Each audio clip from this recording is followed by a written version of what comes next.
So hello guys, welcome back to a new video. Today we're gonna be reacting to his story. I've seen that he's gone like very viral. He has like 4 million subscribers, and in the next video we might be um, like reacting to the videos, but today we're gonna be reacting to his shorts. So we have his shorts pulled up right here.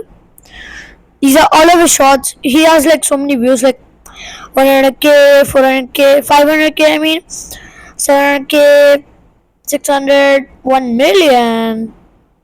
That's insane. I hope we can get the same amount of views in this video.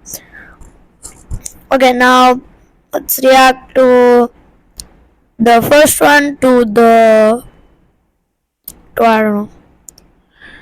Okay, let's start. I was walking past my foster daughter's room at night when I noticed something that made me freeze. She was punching her pillow and screaming, "I can't hear," over and over. I instantly ran to check on her, but my jaw dropped as I realized she was asleep. Her whole body trembled, yet she just kept sleep-talking the phrase, "I can't hear." I was confused because Mia was deaf and picked up her hearing aid, but it didn't look damaged. Yet in the morning, Mia ate her cereal with one hand pressed to her ear. She couldn't look at me or my son Jake without going pale with fear. Bruh, literally, why is it going so fast? Okay, I'm not gonna speak, I'm gonna rate it after.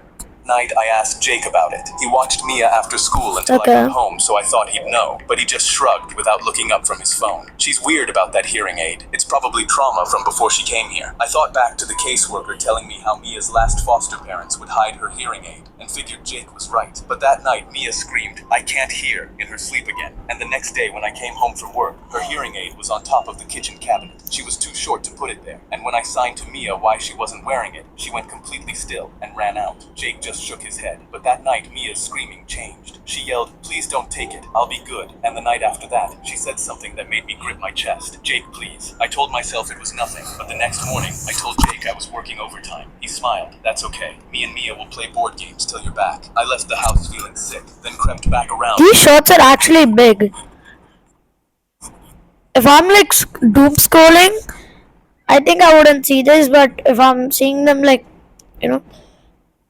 actually I'm gonna see. Blah. For 3 hours until Mia came home from school, knuckles white around her school bag. She sat at the kitchen table and opened her homework, and that's when Jake walked in. Mia's hands flew up. "Jake, no, please." I froze because those were the words I'd heard her yelling, but I just clenched my fists and kept watching. Jake crossed his arms. "That's what you get for stealing my dad's attention. You're not getting these until he comes back." He ripped the hearing aids out of Mia's ear and set it on top of the cabinet. The world went silent. I watched in horror as Mia slid down into a corner. That's actually sad, bro. That's actually sad. Pulled her knees to her chest and started rocking. "I can't hear, I can't hear." I realized Jake forced her to relive her trauma for hours every day until I came home. That's why she was sleep-talking.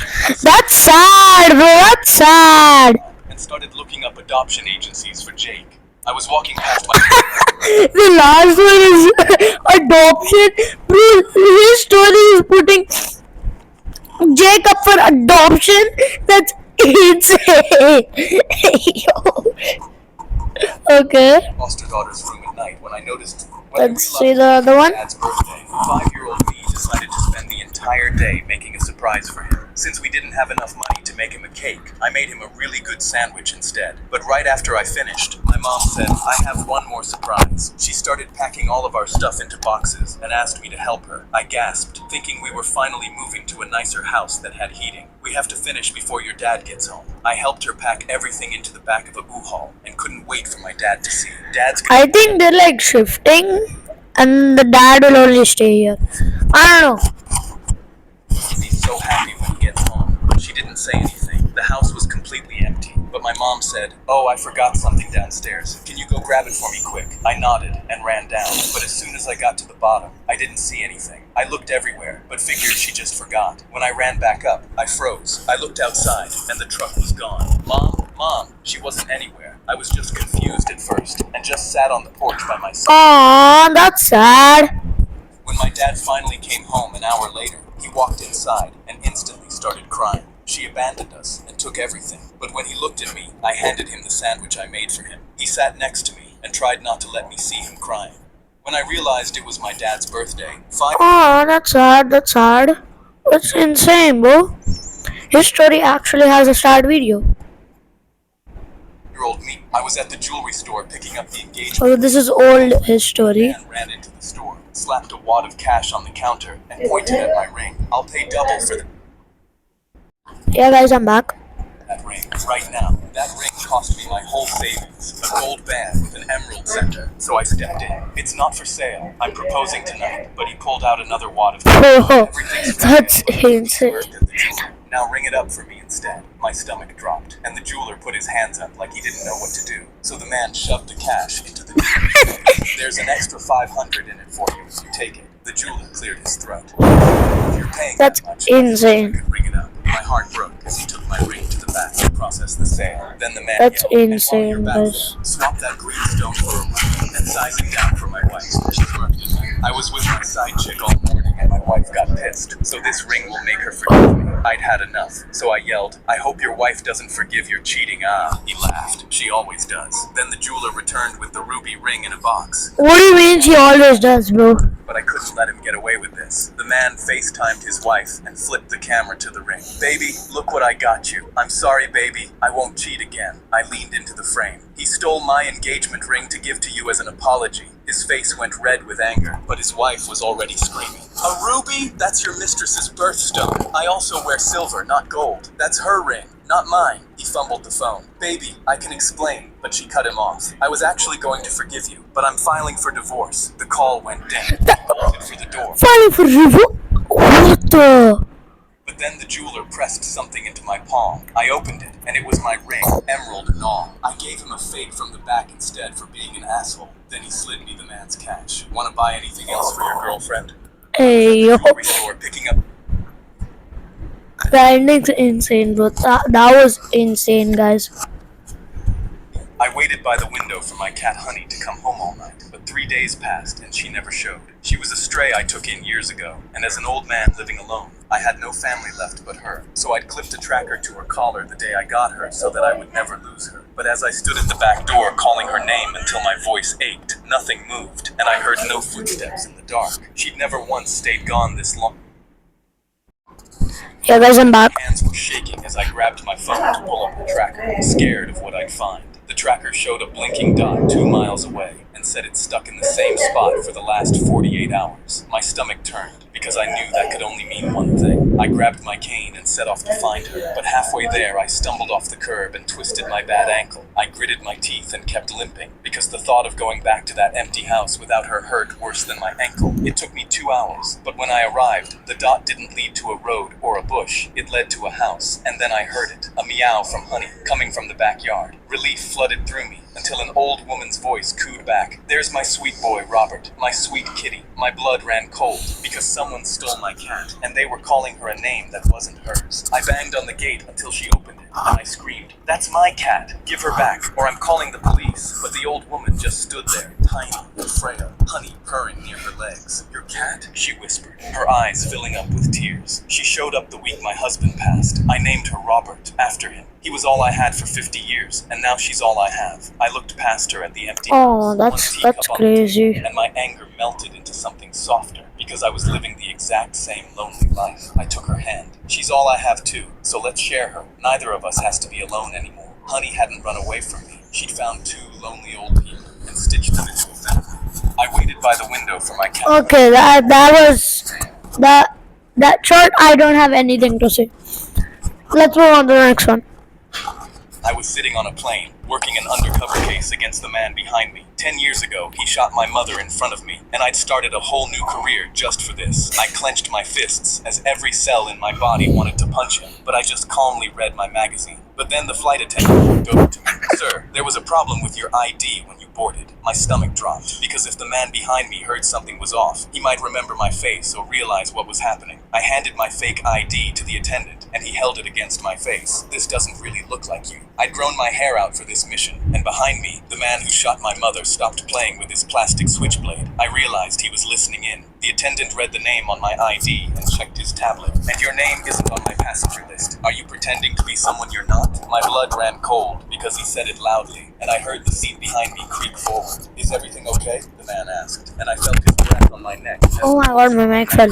Hit me. My fist crushed the bracelet Mom wore the night he killed her, and I wanted to choke him, but I just replied, all good, without turning around. The attendant looked at my ID one more time, then said, stay here. I'm getting the captain to see if you can stay on this plane. I knew if I got off this plane, I might never find this man again. So I immediately shot out of my chair. I took my badge out from under my shirt and quickly showed it to the attendant. I'm undercover, I whispered. That man behind me killed my mother. I've been working this case for 3 years, so walk away and say nothing. He went pale and immediately smiled. He handed my ID back and loudly announced, my mistake, sir. Everything is okay. I let out a breath and sat down, and the man even started playing with his plastic switchblade again. But then the attendant turned to me.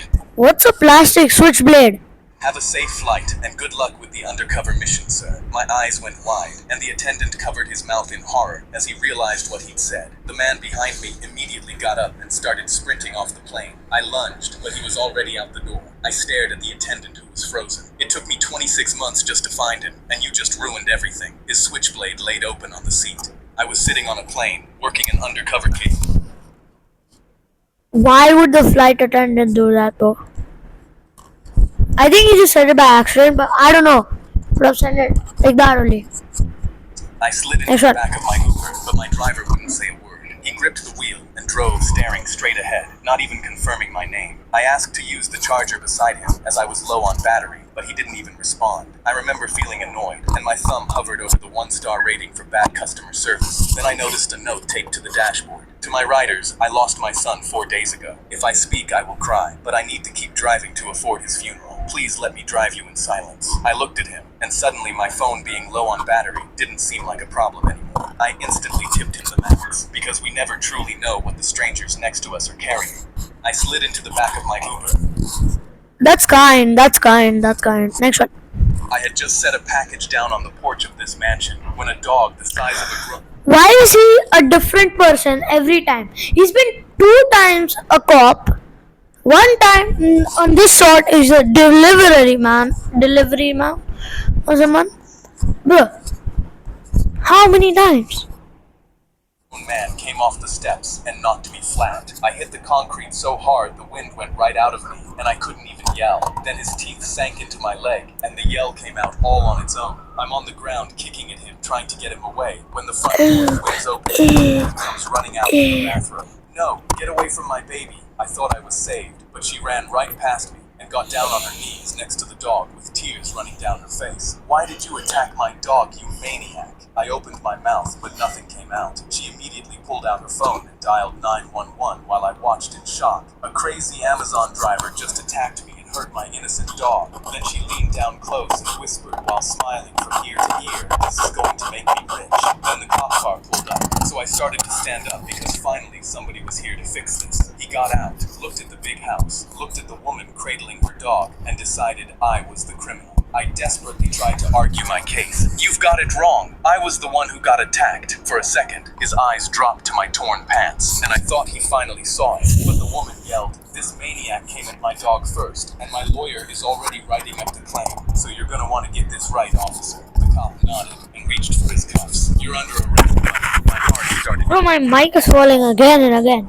And I'd lose the only job I had. I tried to tell him what actually happened, but he talked right over me like I wasn't even there. Unless you got something that says differently, you're going straight to jail. Do you have a witness or a camera recording? I almost said no. Then I remembered the camera on my vest. I clip one on every shift because customers lie about what happens at their door, and it had been running since I clocked in that morning. My hands were shaking with fear, but I got it off and held the screen up so he could see. The dog coming off the porch, me with my arms full and not touching anything but the box. Then her own voice off to the side, clear as anything. This is going to make me rich. She started shaking her head and opened her mouth, but nothing came out. The cop looked from the screen to her, and the cuffs he'd pulled from me went on her instead. I didn't want to call that lawyer. She wanted a check from Amazon, but the only one who got a fat check was me, thanks to her and her dog. I had just set a package down on... His story got revenge like anything.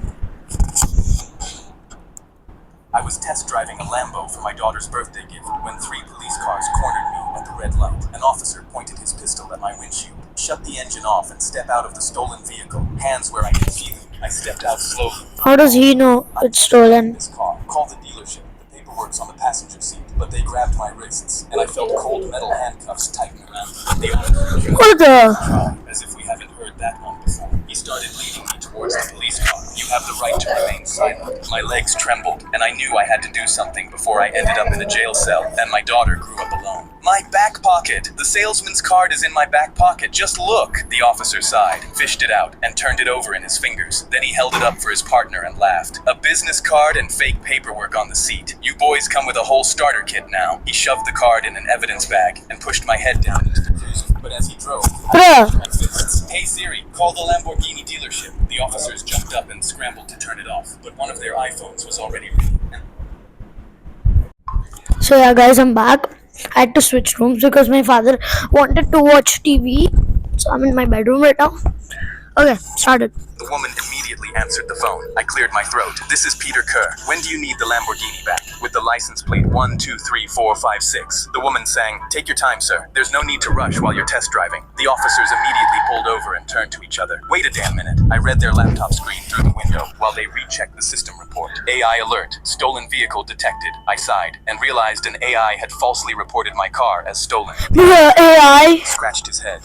My bad, son, but you're free to go. But that wasn't good enough for me, so I threatened to sue them unless they agreed to help with my daughter's surprise. They shook my hand and agreed. So that evening, they escorted me while I pulled onto our driveway with the Lambo and a bow stuck to the car roof. I was test driving. Bro, got a Rambo for free. AI got me arrested. That's crazy, bro. That's crazy. That's insane, bro.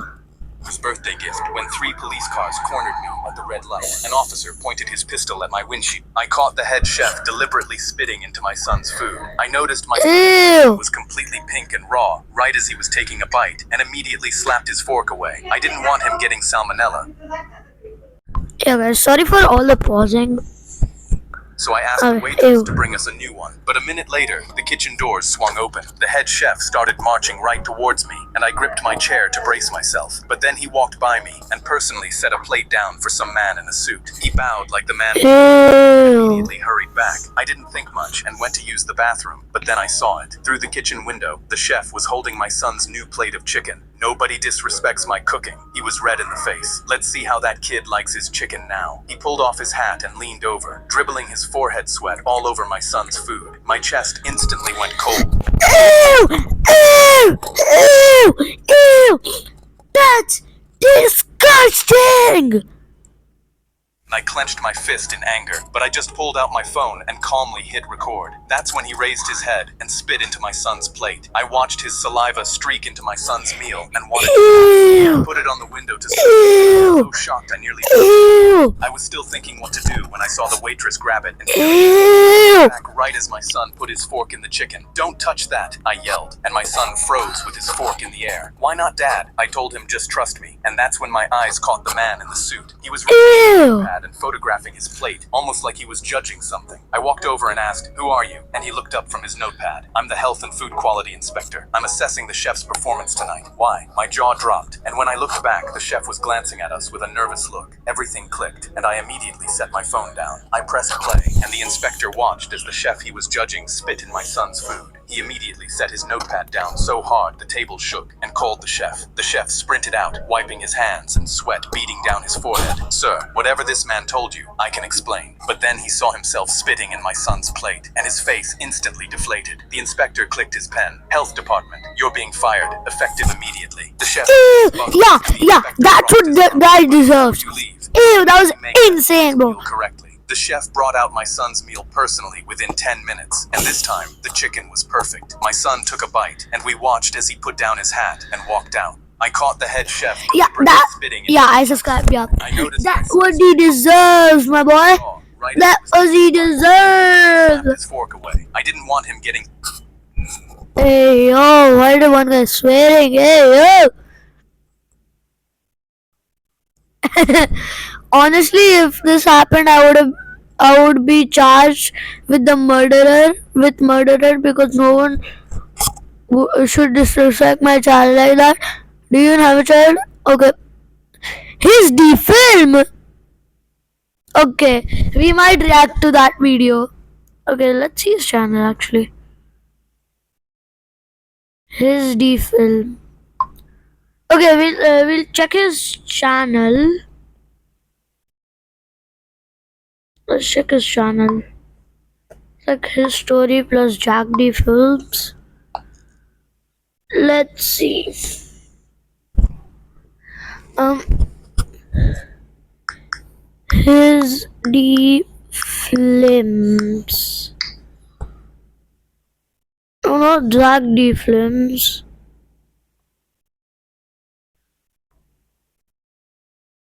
That might be someone else. I caught the head chef deliberately. Yeah, next. I was test driving a Lambo for my daughter's. Yeah. I had just set a package. Oh no. I was walking past my foster daughter's room at night. Do you guys sell iPhones here? Yes, that's all we want. Oh shit. I think we clicked the wrong one. Yeah. Here. Photo shorts. Then we go down. Where was it? Here. Here. I got fired for letting a 12-year-old use the bathroom. Why? Decided too many kids were wandering the halls, so they Okay. took bathroom breaks during class. Anyone No bathroom breaks! Hey yo! Do you want them to pee? Oh my god. I accidentally on dark textures. Yeah. This is for Roblox actually. This is for Roblox rivals. I might show that in another video, but yeah, no bathroom breaks. You want the kid to be in the what? Okay, I don't want to say anything. I told my principal it was insane. He looked me dead in the eyes. Follow the policy, or I'll find someone who will. I watched kids sit through my art class in pain for weeks, squirming in their seats, eyes watering, too scared of detention to raise their hands. One afternoon, a girl in the front row stopped painting. Her face was red, and her legs were crossed so tight her knees were shaking. She looked at me through sobs and said, "I really need to pee." I looked at the clock. 30 minutes left until lunch. She wasn't going to make it. Hey yo! Grabbed an empty bucket and stood outside the door. She came out 2 minutes later and didn't look at me. She just whispered, "Thank you," and sat back down. A few kids in class told their parents. When parents showed up at the school and a journalist started asking questions, the school panicked. My What principal the? pulled me into his office and slid a termination letter across his desk. "This is on you. You should have followed the rule." I looked at him. She was about to wet herself in front of 30 kids. He shrugged. "That's not my problem anymore." That Friday, my students showed up to the school board meeting. Every single one of them. The girl from the storage room stood at the microphone. He was the only teacher who cared enough to help me. "Your rule is the problem, not him." Her mom stood up next, then another parent, then 6 more. The board sat there and didn't say a word. The bathroom ban was gone by Monday, but that wasn't enough. I hired a lawyer the next week. The school had to settle out of court. I can't say how much, but I pulled up to the school in a brand new Ferrari with that same bucket of piss on the passenger seat. I walked right up to the principal. "Since the bathrooms work now, I figured you could have this back." I drenched him before he got a word out. I got Ew! Ew! The ending is insane, bro. That's what the principal deserves, my guy. That what he deserves. letting a 12. My son had just caught the baseball from the field when a woman. Guys, the next one will be the last handed over last one, okay? his arm free and hugged the ball against his grandpa's old glove. The section was still cheering. I stood up and got between them. He caught it. "It's his." She pointed back at a boy a few rows up who was nervously staring at his shoes. "My son's been waiting all season. Hand it over." My heart was pounding Aww. without that ball, but I wasn't going to let her have it. I put my hand. But yeah, he caught it. He should get it, but I don't know why the Karen is asking it. I don't know. "Ma'am, please. My dad brought me here every summer. He promised he'd catch Billy a ball one day, and he passed in March before he could. Catching it with the glove was his last gift." My voice cracked in front of 40 strangers. She rolled her eyes. "Nice try, but he's 7. He doesn't even know what that thing's worth." She stepped closer with her palm out, and my mouth went dry because nobody around us was getting up to help. That's when her son came down the steps and grabbed her sleeve, his face bright red with embarrassment. "Mom, stop. I don't even want it. You're just gonna sell it like you sold the jersey that I got at the..." Oh yeah, sorry for the disturbance. My mother came. Because she wasn't fighting for her kid. She was just fighting to have an eBay listing. She slapped his hand away without looking at him. He's lying to be nice. He's wanted the ball all week. I was about to drag my son away when suddenly I looked up and saw that all of us were on the Jumbotron. The audience had just watched the whole thing unfold. I waved over the usher who was staring at us, and he ran over to walk her out. The booze rolled down from the upper deck as he walked her up the steps. At the top, she yanked her arm free and lifted her chin, then stumbled on the last step and caught the railing while 3 rows burst out laughing. When the inning ended, a player jogged to the netting and waved Billy down. I told him what the glove meant, and he signed the ball right through the gap to Billy, caught with Grandpa's glove. Her son whispered, "I never wanted it. You deserved it." She tried to take a ball off a 7-year-old to flip it online, and instead, the whole stadium watched it become the one ball money can't buy. Hey, that's nice, bro. This is the last shot. Bunkmate Santiago leaned over the top bunk and said, "Tonight I'm escaping this hellhole." I laughed at him. Yeah, right, but he pulled a block of wood and a sharpened spoon from under his mattress. You gon' see. He carved the wood for 2 hours, and when he rubbed black shoe polish all over it, he waved it in my face, grinning. "Dude, check it. This looks like a real gun." I playfully shoved him. "Dude, ain't no way the guards are falling for that BS." He shrugged. "Can't hurt to try." We heard a CO's keys clinking nearby for the nightly check, and when the CO rolled the door open, Santiago jammed the fake gun under his chin. Both guards threw their hands in the air, and my heart was pounding with adrenaline because if they saw it was a fake gun, they'd shoot him dead. But Santiago spoke with full confidence. "Get in the cell." He kept the barrel of his fake gun pointed at them, and 2 grown men in uniform shook with fear and shuffled into our cage, and Santiago stripped the keys and radio off their belts. He tilted his head at me. "You coming or nah?" For a second I froze in hesitation, but then I realized I was doing life in prison anyway, so I had nothing to lose. I stepped out of the cell with him and closed it shut. At the guard desk ahead, a CO moved his hand to the alert button, but Santiago pressed the wood to his forehead. "You sure you want to do that, buddy?" The guard was so scared his eyes filled with tears, and he instantly pulled his hand away. Santiago opened the armory with the stolen keys and lifted 2 shotguns off the rack. He put them into my hands and put the wooden pistol in the empty slot where the real ones had been. We skipped towards the exit doors while alarms sounded behind us, like 2 girls in a playground. I got on my knees and wrapped my hands around Santiago's ankles. "Thank you. I'll never forget you." He looked down and grinned. "Just remember, it never hurts to try." My bunkmate Santiago. Yeah, it never hurts to try, guys. Never hurts to try, right? Never hurts to try, right? Never hurts to try. So guys, this will be the end of this video. I hope you guys enjoyed. Click the like button, share this video, and subscribe to our channel. Road to 100 million, 100 subscribers. When we reach 100 subscribers, we'll be doing a face reveal. I hope you guys enjoyed and meet you guys in the next video. God bless.